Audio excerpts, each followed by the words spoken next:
Salut à tous, bienvenue dans ce premier back-check des playoffs 2019. Nous sommes en compagnie de Steve Huard, en compagnie de Gianluca Mona. On va revenir sur les surprises, bien sûr, de cet acte 1, essayer de tirer les premiers enseignements, finalement, de ce début de playoffs. Mais Steve, qu'est-ce que vous allez retenir, justement, ce soir? Il ne faudrait pas que Genève vende la peau de l'ours avant de l'avoir tué. Gianluca. Un très mauvais début de Lausanne, mais leur chance, c'est qu'il n'y a que 1-0 dans la série. Bienne s'impose assez logiquement contre Ambry. Bienne a été relativement bon ce soir, meilleur qu'Ambry.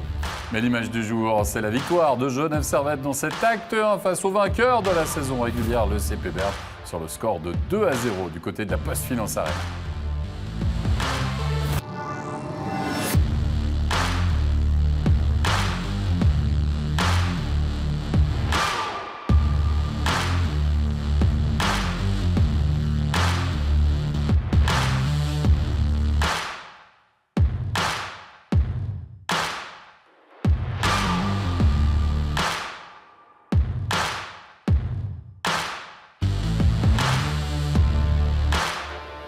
Quart de finale de play-off un samedi soir, ça y est, c'est parti. Le nouveau championnat débute pour la lutte pour le titre et notamment des affiches équilibrées, un petit peu à l'image finalement du championnat que nous avons vécu finalement, messieurs, ce soir.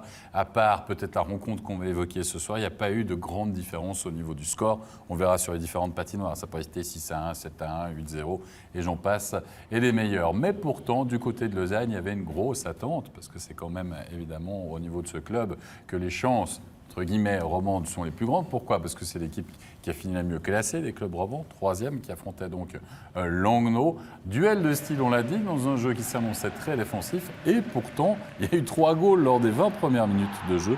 Une ouverture du score de Lausanne par Jeffrey à 1-0, qui a finalement été peut-être, Steve Huard, un pétard mouillé dans cette rencontre. Oui, l'exception qui prouve la règle. La seule équipe qui perd en marquant le premier but. C'est un beau jeu. Le problème, c'est que Langnau, c'est une équipe qui joue de la même manière, de la première à la dernière minute. Très calme, bien coaché. Personne ne s'énerve, personne ne fait la même erreur 2 fois dans le même match. Et ils ont fait une erreur sur le but de Jeffries, une erreur qu'ils n'ont pas répétée après. Oui, avec Aon Gagnon qui va marquer l'égalisation un partout. Un but à marquer à 5 contre 4. Et puis Rux-Seger qui va même donner 2 buts d'avance face à cette équipe lausannoise. On n'a pas vraiment l'habitude d'avoir ce nom de buteur. Gagnon, oui, mais Rux-Seger, mais surtout une grosse erreur défensive, grosse erreur individuelle d'Antonieti. Finalement, Lausanne, vous n'avez pas habitué à commettre tant d'erreurs, finalement, Gianluca. Non, on ne peut pas commettre une erreur comme ça lors du premier match à la maison de play-off. Et puis après, c'est vrai qu'il la met bien aussi, parce qu'il la met low bloqueur, donc difficile pour Turkishen aussi. Une perte de puck dans le slot comme ça, mortel. C'est mortel. Mais il y a un switch aussi sur le jeu. Le défenseur et Antonetti switch. Puis là, on se retrouve avec un joueur qui ne serait pas supposé être... D'être là. 2-1 en tout cas pour Langnau après 20 minutes de jeu. On attendait la réaction du Lausanne Hockey Club en deuxième période, mais c'est Langnau qui va prendre finalement 2 buts d'avance, une nouvelle fois en supériorité numérique. Le pipi du côté de Langnau qui a fonctionné à plein régime, Stéphane, ce soir. Oui, il a été efficace, on a vu, ça c'était prévisible, c'est une passe qui allait remonter. La glissade du joueur est un petit peu trop tard, mais le tir est précis quand même. Belle passe de Pesonen, bien dosé, un tir sur réception, Turkishen a tenté de challenger le tir. On le voit aller vers l'avant sur la séquence. Au moment du tir, regardez, hop, il est débalancé vers l'avant. Et le tir passe au-dessus de l'épaule. Quand même un bon tir. On va donner du crédit au tireur. Oui, on va donner du crédit au tireur. Glauser qui va marquer ce 3e but, franchement, pour Langnau, là aussi, quand on parlait de l'importance des joueurs suisses dans chaque équipe. On avait dit, voilà, du côté de Lausanne, vous avez vraiment des buteurs. Puis on avait montré en début de soirée les noms du Gnin, absent, parce que suspendu ce soir, mais c'est Glauser. Il marque. Ouais. La réduction du score, le 3 plutôt, pour Langnau. Allez, on va montrer maintenant la charge de Kennins, qui va lui valoir 2 plus 10 minutes. Et avoir ton avis, Stéphane, sur cette charge. C'est une charge dans le dos, 2 plus 10 classique. Le joueur s'est relevé tout de suite. Le joueur n'a pas fait de cinéma, j'apprécie ça. Le joueur n'a pas été... D'autres joueurs qui seraient restés sur la glace à se prendre la tête, regardez. Le joueur est vulnérable, Kennins le pousse dans le dos contre la bande. 2 plus 10, c'est ce que le règlement prévoit. Mais il s'est relevé, Ernie s'est relevé tout de suite. Il n'a pas fait « Ah, je suis blessé, machin », pour mettre les arbitres dans le doute, peut-être donner 5 minutes. Il n'a pas triché. Charge dans le dos, n'a pas été blessé, il s'est relevé, chapeau. Elle va être revue Hein, 2 plus 10, toutes les charges Toutes les 2 sont plus 10, 5 matchs sont revus. Systématiquement, elle va être revue. Mais là, je ne peux pas m'imaginer une seule seconde qu'il y a une suspension là-dessus. Mais attention, je suis enregistré. Hein. C'est enregistré ce que tu dis? C'est exactement mais, ça. Non, mais là, c'est exactement ça parce qu'on aura la réponse mardi. Hein. une poussette. Huguenin a été suspendu pour une poussette. Hein? Une poussette, le gars est tombé, le berne, le petit genou. On verra ce que va être le Non, mais là, baromètre à ce niveau-là en ce qui Je concerne pense les que c'est assez banal. Allez messieurs, on continue dans cette troisième période puisque Langnau va enfoncer le clou finalement en marquant encore 2 fois par Gustafsson. Le 4-1 à la 44e minute de jeu. Bim, Gustafsson qui bat un Zurkirchen qui va capituler finalement à 5 reprises durant cette partie. C'est une défaite collective ou Gianluca Mona ou on pourrait montrer Zurkirchen? Non, je ne crois pas. Ça c'est la deuxième fois qu'un joueur de Langnau est complètement seul dans le slot. C'est quand même difficile d'arrêter un bon shoot de poignet depuis le slot. Et puis là, on voit encore le dernier goal, un 53 à 1 minute de la fin. Superbe échange. Magnifique. Là, il y a un gars il avait cassé sa canne et il est allé au banc. J'ai rêvé ou bien? Non. Le gars de Lausanne est allé charger sa canne. Ouais. À 3 contre 5. Ouais. Steve, qu'est-ce que t'en penses? Tu veux vraiment qu'on en parle? Ou... Non, mais sérieusement. Ils sont plus que 2 là. Ben oui, ils sont plus que 2 parce qu'avec Jeffrey, il est allé au banc chercher. Il s'est fait casser sa canne sur un tir. Et puis il est allé au banc chercher une canne. Donc là, ils étaient 5 contre 2. À 5 On va contre dire que 2. c'était à 4-1. C'est une preuve de... Moi, je trouve pas ça très respectueux pour tes coéquipiers. Si tu fais ça, là, bloque le shot. Ben, tu dois quand même rester là. Tu peux pas t'en aller chercher ta canne. Steve, Je pense même... Il y a 2 pensées différentes. Avec Chris McSorley, à Genève, tu perdais ta canne en box-play, tu étais obligé d'aller changer. Même si c'était 3 contre 5 dans ta propre... Ouais, en box-play aussi. Tu allais changer. Et surtout là, ils étaient proches. Il y avait le banc qui était proche. Ouais, proche, mais loin en même temps. 5 contre 3, Là, le ça- time passe pas vite. Ça Hein? 5 secondes, là. Donc en fait, si je résume, messieurs, il faut savoir ce que ton coach veut exactement Il y a dans ce des- il y a genre de des cas. clubs, Surtout s'il s'appelle Chris McSorley. Ah ouais. Il y a des c'est comme ça, tu viens au banc. Mais là, je pense que moi, je sais pas, moi, je serais resté au moins pour bloquer, rester dans la ligne de passe ou de tir, mettre un genou sur la glace. Ben, c'est un but facile d'un autre côté pour Langnau. Ouais, bon, c'est anecdotique, on Ouais. est d'accord, mais c'est clairement pas une bonne entente pour Lausanne. Ce qui m'a étonné, j'ai regardé ça un petit peu d'un œil au 3e tiers surtout. Lausanne tirait de l'arrière. On n'est pas sorti de notre plan match. On a continué à jouer la petite game passive dans la zone et tout ça, puis sans vouloir mettre de la pression. Il me semble que quand tu perds de l'arrière par 2 buts, 3 buts, tu prends des tentes risques, quelque chose, tu un tentes petit peu. quelque chose, tu vas là. Non, on a resté toute la petite game finlandaise très, très passive. On jouait les contre-attaques, mais il n'y a pas eu de contre-attaque. On va écouter une réaction à l'issue de cette défaite dans cet acte 1. Réaction du côté du Lausanne Hockey Club. Écoutons tout de suite les propos de Christophe Berchi. Christophe Berchi, premier match de play-off, première défaite à domicile face à Langnau qui est venu vraiment le couteau entre les dents. Qu'est-ce qui a manqué à Lausanne pour faire mieux? Oui, je pense beaucoup, surtout les powerplay, on n'a pas montré ce qu'on pouvait faire. Et puis, ouais, il y a aussi des autres trucs en défense, on les a laissé un peu trop d'espace. Et puis, il faut qu'on travaille sur ça et puis qu'on fait mieux mardi. Quand vous parliez de laisser de l'espace en défense, c'est aussi un peu votre jeu, hein, le collapse contre le gardien et puis de laisser de l'espace. Qu'est-ce qu'il faut faire mieux pour laisser moins d'espace dans ce genre de système? Bah, d'essayer de les stopper plus vite, même déjà quand ils ont de la zone, peut-être de les stopper là-bas et puis pas de les laisser faire leur cycling parce qu'ils ont des bons attaquants, ils ont une bonne offense aussi. Et puis, ouais, c'est comme ça qu'on doit les stopper mardi. Vous savez comment gagner à l'Île-Fils, vous y êtes déjà parvenu. Quelle sera la recette pour aller gagner l'avantage de la glace dans l'Emmental? Bah, jouer notre meilleur jeu. On n'a pas fait ça ce soir et puis ça nous a coûté le match. Et puis c'est sûr qu'on doit amener un peu plus d'intensité. Et puis comme ça, on pourra gagner le match à mardi. Merci Christophe, à mardi. Oui, on verra mardi en effet s'il y a réaction du côté de l'Île-Fils pour le Lausanne Hockey Club. Zug Lugano, la série la plus indécise, la plus serrée. Notre pronostic au niveau de la rédaction 4-3, faut-il le rappeler, pour Lugano in fine.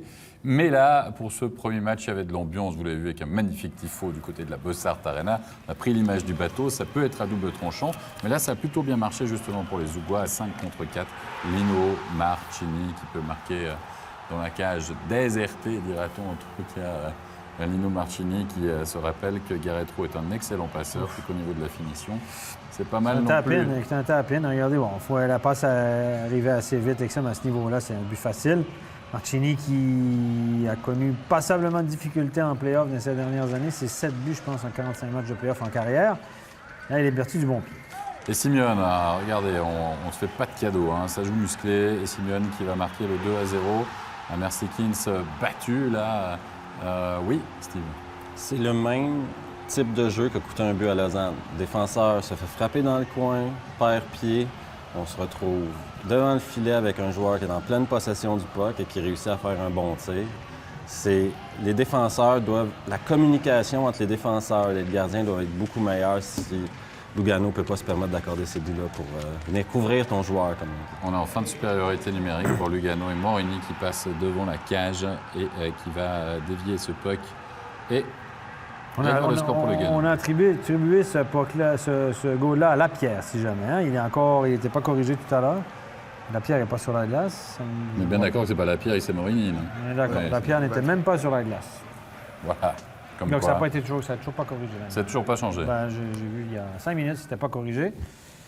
Ça sera revu. De toute façon, les times sont revus durant la nuit. Voilà. 2-1 en tout cas pour Zug après 20 minutes de jeu, pas de but en deuxième période. Et on va voir la charge de Lapierre sur Klingberg, on est en troisième période. Et avoir là aussi, Stéphane, ton avis sur cette charge. Arrivé, bim. C'est un grand classique. Le joueur est déjà engagé avec un joueur. Il y a un troisième qui rentre dans le paquet. Il ne le voit pas venir. Lapierre avait le choix de se faire petit ou grand. Bam. Moi, je pense qu'il y a un choc. Alors maintenant, est-ce que c'est un full body contact qui chope la tête en même temps que le corps ou le principal point de contact, c'est la tête? Ça sera à définir. Il a été puni de 2+10, c'est ça? Durant le match, sauf erreur, il me semble que c'est 2+10 parce qu'il est resté dans le match. Hein? On s'est fait la remarque. On peut-tu prendre 2 secondes pour parler du 2+10? Là? Ouais, Le 2+10, opinion moi, c'est là-dessus. la punition qui m'énerve le plus au hockey. Parce que ça veut dire que l'arbitre laisse la décision au juge unique, laisse la décision à d'autres personnes. Tu veux dire plutôt que donner 5, en fait, c'est ça? C'est ça. C'est un entre 2 puis dans le 5. cas- C'est trop pour... C'est un peu plus que 2, mais peut-être pas assez pour 5. Ou ils regarderont la vidéo demain, puis ils décideront ce qu'ils font avec ce geste-là. C'est important. Parce que moi, je ne vais pas me faire crier dessus par tant de personnes à l'aréna, donc... Mais ça a une grosse conséquence sur le match. Donc, si c'est comme le Rod, on va le voir un peu plus tard, si tout à coup Lapierre est suspendu pour ce geste-là, ben il aurait dû avoir 5 minutes durant le match. Ça veut dire que les arbitres auraient dû donner 5 plus mec match. Donc, Lapierre, on a 5 minutes de box-play au lieu de 2, parce que 2+10, c'est pas 12 minutes de box-play. Et puis, en plus, Lapierre est sorti du match. Ça désorganise toute l'équipe. Sans conséquence ce soir, évidemment, parce que Zug a gagné. La même chose pour Norod. Mais c'est énorme comme conséquence. C'est pour ça que c'est facile de donner le 2+10, parce que l'arbitre peut faire C'est comme... vrai que je suis obligé d'avouer, j'ai beaucoup parlé avec Steve, hein, donc je suis obligé d'avouer que c'est une pénalité relativement confortable pour les arbitres. C'est une espèce d'entre-deux. En plus, pas Bon, de ben, rapport. la- Pas de rapport à remplir après la game. Pas de rapport à remplir. Ça, c'est effectivement, quand tu rentres à la maison à 2h30 du matin, tu n'as pas besoin d'écrire ton rapport. C'est pas mal. Mais à part ça, là, il s'en sort bien quand même, parce que là, le choc à la tête, Jean Camara, on le voit, quoi. C'est pas... Peut-être que le full body, c'est en regardant les images je au pense ralenti, que etc. 5 minutes aurait été un peu sévère, non? Stéphane?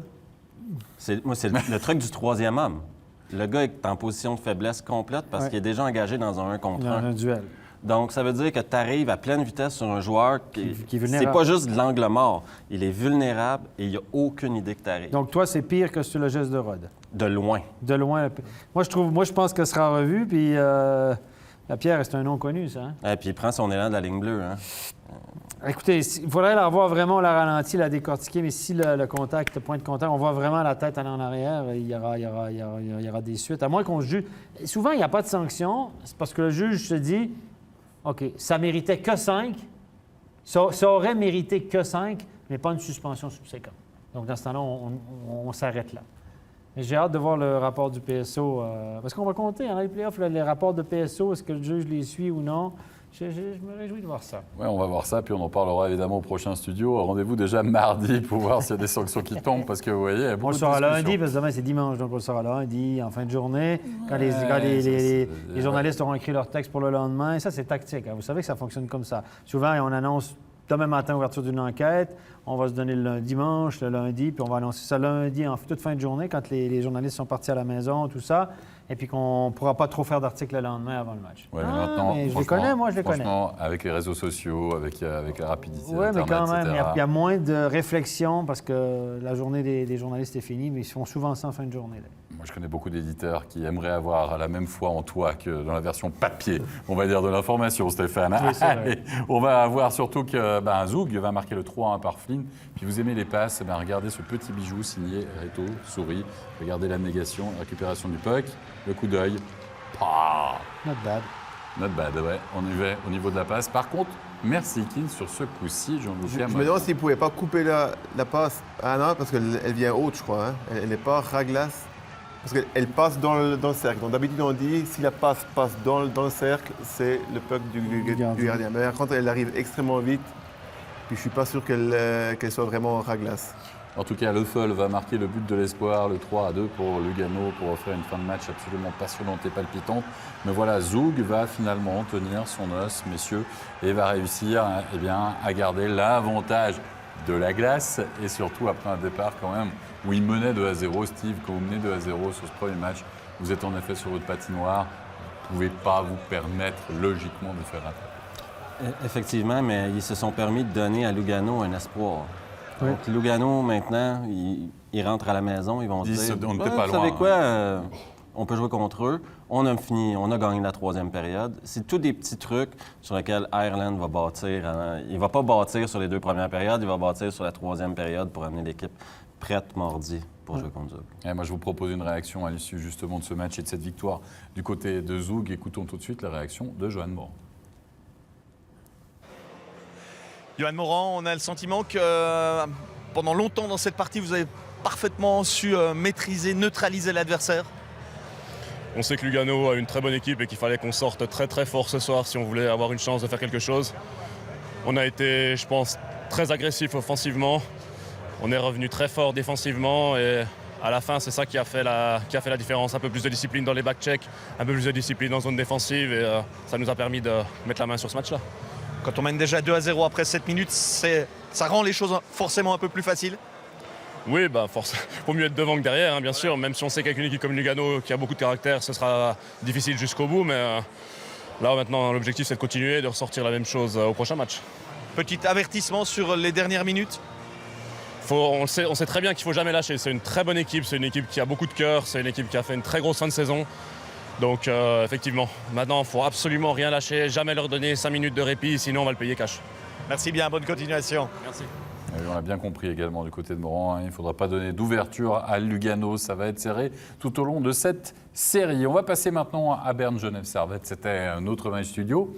Le plus grand écart bien sûr entre le vainqueur de la saison régulière et le 8e, mais Genève Servette, si vous étiez avec nous en début de soirée, on l'a dit, ils étaient déjà en mode play-off et ils l'ont montré en tenant le choc physiquement d'abord face au CP Berne et surtout en scorant 2 fois lors des 20 premières minutes de jeu à 5 contre 4. Un but signé Beson, l'un des hommes en forme finalement du côté de Genève Servette. Ils se sont lancés. Regardez, le puck qui est sous la jambière de Giannoni, mais toujours visible. On va le voir sur l'autre ralenti, la caméra qui est dans le coin de la patine. Regardez bien. Le puck va se retrouver sous la jambière de Giannoni, mais toujours visible. Vous voyez Beson voit très bien ça, comme nous. Donc, dans la mesure où le puck est visible, le joueur a le droit d'aller taper sur cette rondelle en dessous de la jambière du gardien et la projeter dans le but. Ça, c'est à montrer dans tous les cours d'arbitre, les jeunes arbitres. Regardez, c'est ça la règle. C'est le puck est visible, le joueur touche le puck d'abord. C'est un bon but. Mais Leonardo Giannoni mis constamment sous pression finalement de Gianluca Mona durant cette partie. Il y avait de la tactique là-dessous. C'était une volonté véritablement de Genève Servette et ça amène le 2-0. Exactement. Il a les 5 coéquipiers du même côté de la patinoire. Mais il aurait dû jouer ça plus dans l'arrondi pour que le puck ne revienne pas à la ligne bleue. Directement. Donc, effectivement, là, c'est une erreur de Giannoni. Oui, Giannoni mis constamment sous pression. Et puis là, tiens, justement, tu en parlais. On voit exactement le big save, regardez, là, lors des 20 premières minutes de jeu. Un CP Berne, quand même. Pas suffisant, Steve Huard. Nonchalant, on va dire ça. Nonchalant. Surtout après les 5 premières minutes du match, on voit le CP Berne qu'on a vu toute la saison. Ils frappent, ils vont au contact, ils veulent le puck, ils contrôlent le puck. Dès que Genève marque le premier but, on voit un CP Berne qui dit on n'avait pas envie de travailler à soir. Donc, voulez-vous, s'il vous plaît. On ne pensait pas que ça allait être comme ça. On pensait pas que ça allait être comme ça. Là. Vous n'étiez pas supposé de nous donner un challenge. Là. On est premier, vous êtes 8e. donnez-nous une chance. Là. On a eu des mauvaises saisons dans les derniers temps. On a de la difficulté en play-off, mais tu vois les vétérans, ce qu'on appelle le noyau de Berne. Là. Bloom, vous l'avez vu ce soir? Non. Très peu. Anderson, à part pour du négatif, vous l'avez vu ce soir? Non. Ruffenhardt. Non. Arcobello. Arcobello, Arcobello. aucun tir au but. On va lui donner un break parce habituellement, il ne manque pas beaucoup de rendez-vous. Mais ce soir, c'était vraiment pas un bon match pour le premier Moser. Moser, d'habitude, on le voit dans tous les bons coups. Il est emmerdant. Rien ce soir. L'équipe nationale suisse a eu beaucoup de difficultés. Beaucoup de difficultés, mais on va rendre du crédit quand même à ce Genève Servette qui, tactiquement parlant, était très bien préparé parce que là, franchement, ils étaient préparés pour affronter l'adversaire. C'était pas seulement, OK, on fait avec ce qu'on a. Non. On fait un plan de match du genre on tient. On a mis beaucoup de pucks sur Giannoni. Vous savez, Berne, la petite game passive, encore une fois, comme à Lausanne, où quand on n'a pas trop de chance de récupérer la rondelle, on est 5 en patinage arrière. Ben, au lieu de se casser les dents sur ce mur, Genève a essayé de percer ce mur. Ben, on a sorti le vieux bouquin de Chris McSorley des débuts des années 2000 que tu as bien connu, où les joueurs, en position de dégagement interdit, avant la ligne rouge, décident de tirer sur le gardien, visent le gardien, quitte à le rater une fois de temps en temps, puis un dégagement interdit, mais ils visent le gardien, ce qui oblige le gardien à faire un arrêt et à mettre le puck dans le coin, avec des joueurs qui convergent vraiment, qui prennent beaucoup de vitesse, puis le défenseur, il n'attend pas d'être dans le paquet au milieu, là, le mur, tire, et puis on bat facilement, finalement, ce mur-là. Et puis, Berne n'arrive pas à récupérer facilement cette rondelle parce qu'il y a les gars qui viennent. Et puis, on a mis beaucoup de pucks sur Giannoni aussi dans les arrondis. Des pucks qui étaient dosés quasiment pour lui. C'était quasiment intentionnel. On voulait quasiment qu'il sorte derrière. On voulait qu'il sorte. Parce que sinon, des fois, on met des short chips, on met dans le côté rapproché ou on met très fort le rim parce qu'on ne veut pas que le gardien brosse l'année passée. On ne voulait pas qu'il touche à la rondelle parce qu'il était bon. Et là, on voulait que Giannoni sorte puis commettre des erreurs et ça a fonctionné de feu de Dieu. Je vais me faire l'avocat du diable. Pour le CP Berne, c'est extrêmement difficile pour le groupe d'entraîneurs de dire « nous, on va s'adapter à Genève ». Parce que toi, tu as fini premier. Ouais. Toi, ton style de jeu, là, il t'a fait terminer premier. Non seulement tu as terminé premier, mais tu as dominé la Ligue. Tu étais la meilleure équipe de loin, là, tête et épaule par-dessus tout le monde. Tu peux pas, en tant qu'entraîneur, dire tout ce qu'on a fait cette saison, vous savez quoi, là, on va changer tout ça pour jouer contre Genève. Ça ne fonctionne pas, malheureusement pas comme ça. Donc, lui, il doit vendre l'idée que ce qu'ils font, ils le font bien et ils doivent continuer de le faire. Ça, c'est le piège pour Yalonen. Par contre, du côté de Genève, quand même le piège, parce que si on revient à l'ancien système, ce fameux système, on balance les pucks sur les gardiens, etc., c'est un système, Jean-Luca, qui demandait énormément d'énergie aux joueurs. Et on sait que la profondeur de banc est réduite quand même du côté de Genève Servette. La question, c'est est-ce qu'on peut répéter pendant toute la série, j'ai envie de dire, pour les prochains matchs, le même système ? Oui, alors est-ce qu'un Tanner Richard peut jouer 20 minutes ou 17 minutes en étant un attaquant? Est-ce que Franz Sontermanes peut jouer presque 24 minutes, 25 minutes par match? Par match, oui, mais sur une série de 7 matchs en 2 semaines? Point d'interrogation. Pour Genève, de toute façon, chaque match, à partir de maintenant, c'est du bonus. C'est ça. Chaque présence sur la glace pour chaque joueur, c'est une présence bonus. Moi, j'ai l'impression que ça n'a même pas été un match très difficile pour Genève. On ne les a pas sentis... Il y a eu 2 box-plays. Ils ont eu 2 box-plays en deuxième période, 2 fois 4 contre 5. Ça a donné tout à coup de l'énergie à Berne. Berne, on les a vus un peu plus là parce qu'ils étaient dans leur zone de confort avec la possession de la rondelle et tout. Après, ils se sont gentiment réteints. Et je pense qu'ils ont... Genève, je pense que les gars, ils embarquent dans le car ce soir et ils disent... finalement... C'était moins dur que contre Zurich en début de semaine. Oui, clairement. Allez, messieurs, on va revoir cette charge de Noah Rod sur Grégory Chiaroni, puisqu'on en a parlé lors d'une rencontre précédente, avec ce contact qui est clairement pas, en tout cas, là, à la tête. Non. Et on n'était pas d'accord pendant la soirée sur ce plateau. Moi, je l'aime pas. Stéphane, tu l'aimes pas. Moi, je l'aime pas parce que le joueur est en déséquilibre et il projette... L'action de projeter la tête de l'adversaire contre la bande, c'est punissable. Moi, j'ai Sean Hines qui a été suspendu à l'époque pour une charge comme ça. Je sais que c'est dans le livre des règlements, il faudrait que je le retrouve, mais écoutez, le contact n'est pas contre la tête, il saute pas, etc. Le joueur est juste pas prêt à recevoir cette mise en échec-là, mais sa tête est projetée contre la bande quand même, en déséquilibre, etc. Moi, elle sera, en tout cas, décortiquée, vous pouvez être sûr. Moi, je l'aime pas trop. Je ne sais pas trop comment elle sera perçue, mais je l'aime pas. Il a manqué combien de chiffres, lui, déjà? Il a manqué revenu, combien de présence à la glace? Il a vu juste la fin du tiers, puis il est revenu aux 2. Non, mais Théoriquement, on ne doit pas prendre la conséquence. non, Théoriquement, la Théoriquement, conséquence... non, on ne prendra pas la conséquence, mais déjà, Rod, est-ce qu'on le voit prendre un élan?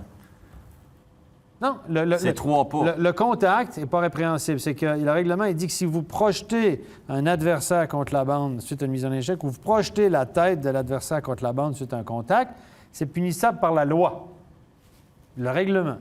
Alors, sur la glace, les arbitres n'ont pas donné de pénalité. Je peux encore une fois vivre avec ça, c'est en live, etc.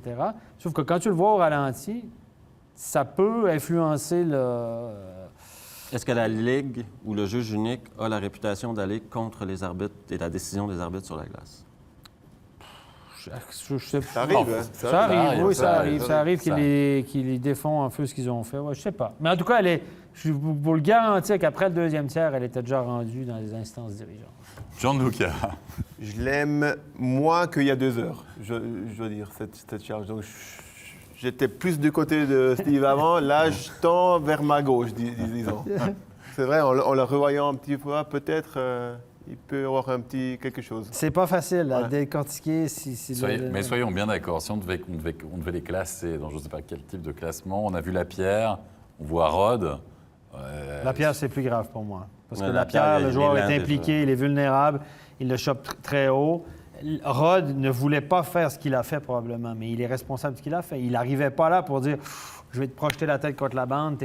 Il sait qu'il est vulnérable, mais il ne fait pas un geste salaud avec un élan. Après, il reprend la possession de la rondelle. Donc, c'est presque un geste normal avec une conséquence anormale. Donc, Lapierre, il va le tatouer. Là. Oui. Il s'en va le tatouer dans le la barre. sponsor Maserati sur Ouais. l'épaule, là, il l'a sur le menton. Hein? C'est ça. On est d'accord. Non, mais c'est simplement pour fixer après, quand on aura les réponses pour d'éventuelles enquêtes ou pas, pour se dire, bah, regardez, si tout d'un coup on voit Noah Rod qui écope d'une suspension plus grande que Lapierre, peut-être pour ce genre de geste, ben, on se posera encore des questions. Voilà, c'est simplement ça.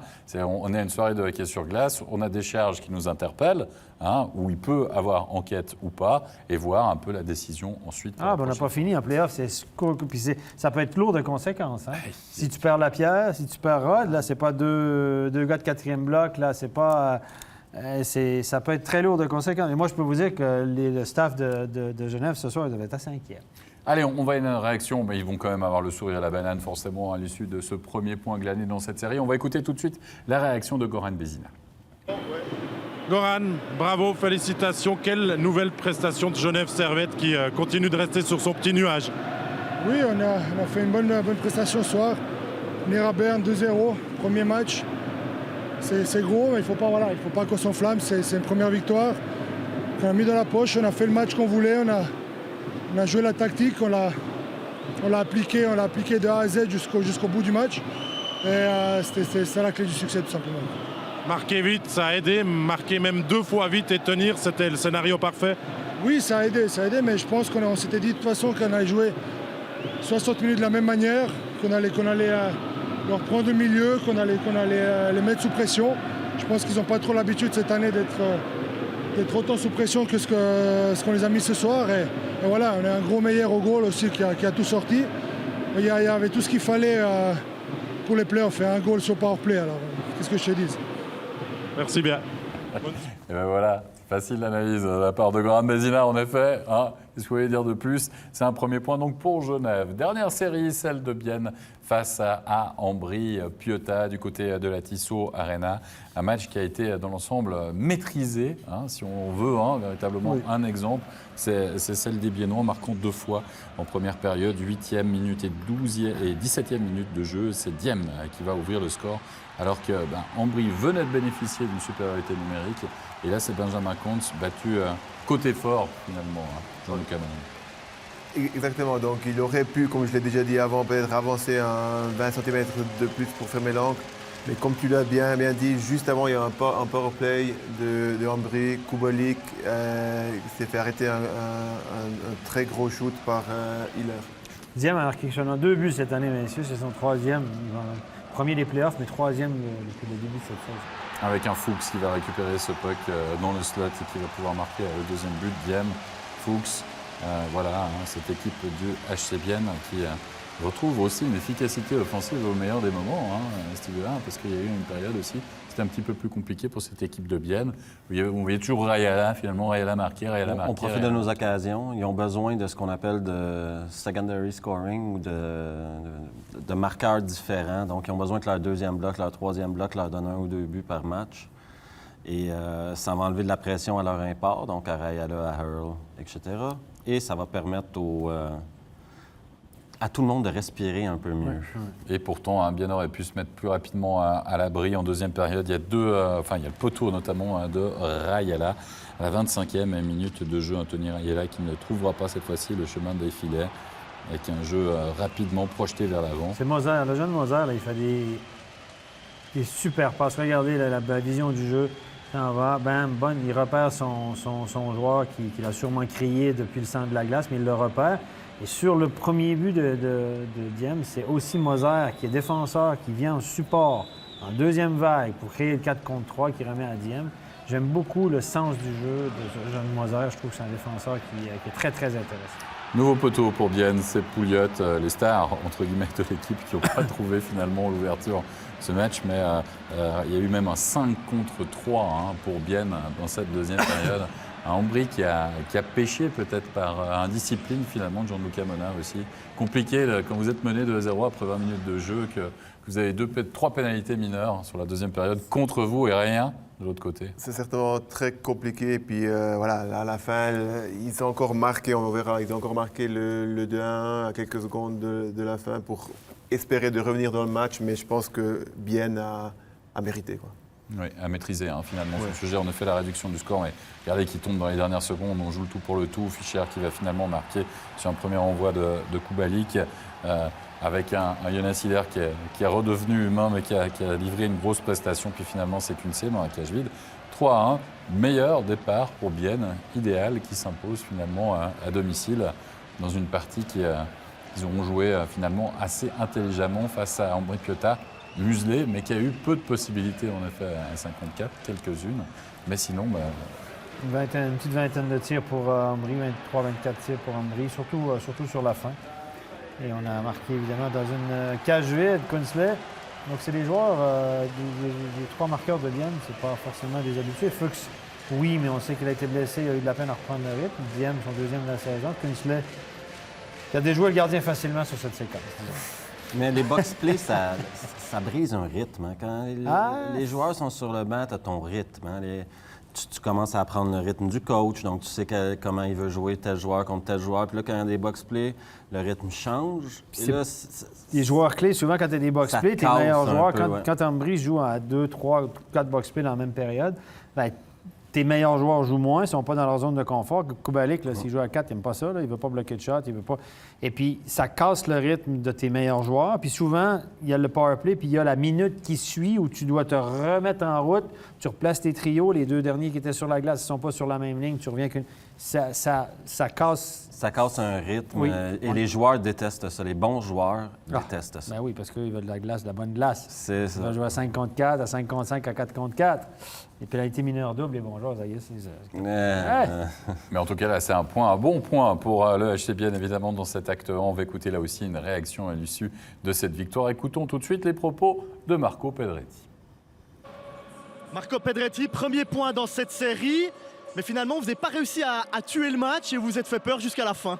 Ouais, on a bien commencé en menant 2-0 assez rapidement dans ce premier tiers. Et puis après, on a un peu géré, on s'est un peu fait peur quelques fois, mais à la fin, on tient bien. Et puis c'est le plus important, c'est ce premier point. Dans ce troisième tiers, on vous a senti un petit peu partagé entre aller mettre le troisième et gérer l'avantage. Comment ça s'est passé concrètement? Ouais, on voulait mettre ce troisième but pour un peu se mettre à l'abri. On a eu des bonnes occasions au tout début du tiers. Puis par la suite, on a un petit peu reculé. Ils ont mis leur force en avant et puis on a encaissé ce but à 15 secondes de la fin. Mais à la fin, on gagne, donc c'est le plus important. Merci beaucoup, Marco Pedretti. Voilà pour cette réaction à l'issue de cette victoire du HC Bienne. On va récapituler les résultats, bien sûr, de cette première soirée, de cet acte 1, des quarts de finale de play-off de National League, avec 2 succès, vous l'avez vu, donc à l'extérieur, Berne et Lausanne qui perdent l'avantage de la glace et puis succès de Zug et de Bienne à domicile. Et puis messieurs, place à une nouvelle rubrique pendant ces playoffs. On ne va pas vous demander vos tops et vos flops, mais là on va parler des 3 étoiles, comme ça se fait justement en Amérique du Nord, de dire quels sont les 3 joueurs, mais sur l'ensemble des rencontres et pas seulement sur notre match studio. Et la 3e étoile pour vous, c'est Jonas Hiller, finalement 95,8% d'arrêt ce soir, Gianluca Mona. Oui, très solide. Il a fait un bon match. On sait avec son expérience, il est capable d'élever son niveau de jeu quand ça compte, donc pendant les playoffs. Et puis surtout, je le répète encore une fois, je pense que l'arrêt clé sur Kubalik, juste en box-play, juste avant le goal de Bienne, a été la clé. 3e étoile donc pour Jonas Hiller, 24 shoots reçus, 23 arrêts pour lui. Et puis la 2e étoile, Harry Pessonen. Pessonen, 3 assists ce soir, puis qui symbolise finalement, Steve Huard, j'ai envie de dire la belle victoire de Langnau aussi ce soir. Il jouait où déjà, Pessonen? Oui, c'est un ancien joueur de Lausanne. Ah oui, c'est ça. Ah! La vengeance est douce au cœur de l'Indien. Oui, douce au cœur de l'Indien, effectivement. la vengeance est douce au cœur du Finlandais. Oui, c'est ça. Donc, lui et Heinz Zeller, je pense qu'ils vont pouvoir... Heinz Zeller ne partagera pas de bière avec lui, mais je pense qu'il a le droit d'en prendre 2 dans l'autobus. À peu près pour ces 3 assists, peut-être même 3. Et puis la première étoile, logiquement à Robert Mayer, parce que blanchissage dans la capitale pour un premier match de play-off. C'est pas mal, hein? C'est pas mal. 36 shoots arrêtés et puis surtout grosse présence, bon body language. Il a donné beaucoup de confiance à l'équipe. Donc s'il continue comme ça, il va être très dur à battre. Oui, on a envie de dire Robert Mayer 1, Berne 0 à l'issue de cette soirée. Il n'a même pas été choisi joueur du match, si jamais. Pour ça, si vous étiez avec nous, c'est un peu le vite de la soirée, comme on dit. Allez, petit coup d'œil sur le tour de placement pour vous dire qu'il y avait quand même un match qui ne comptait pour rien du côté du Hallenstadion. Je ne sais pas combien était le billet, mais quoi qu'il en soit, ils en ont eu pour leur argent parce que ça a fini au tir au but. On va jouer les prolongations, un partout après 60 minutes de jeu.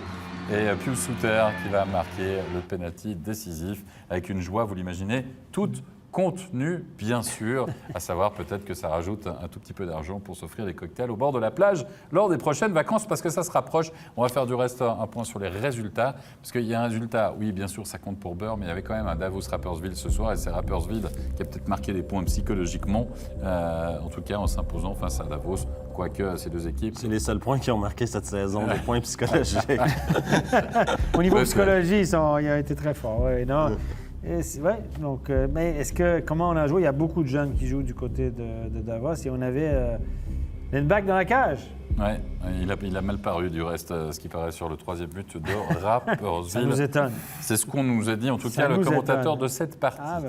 Allez, messieurs, on arrive à la fin de cette première soirée en vous remerciant. Steve Huard, merci beaucoup. Gianluca Mona. Stéphane, on se retrouvera bien sûr sans faute mardi. Bien sûr. Mardi, avec notre match studio qui sera la rencontre entre Bienne et Ambri Piotta du côté donc de la Valachia. Le rendez-vous est pris 19h30. La soirée continue sur MySports avec les sports automobiles et notamment les premiers essais du Grand Prix de Formule E du côté de Hong Kong. La course à suivre demain en direct à 9h sur MySports One. Merci à toute l'équipe. Très bonne fin de soirée à tous. Bye bye et à mardi. Ciao, ciao.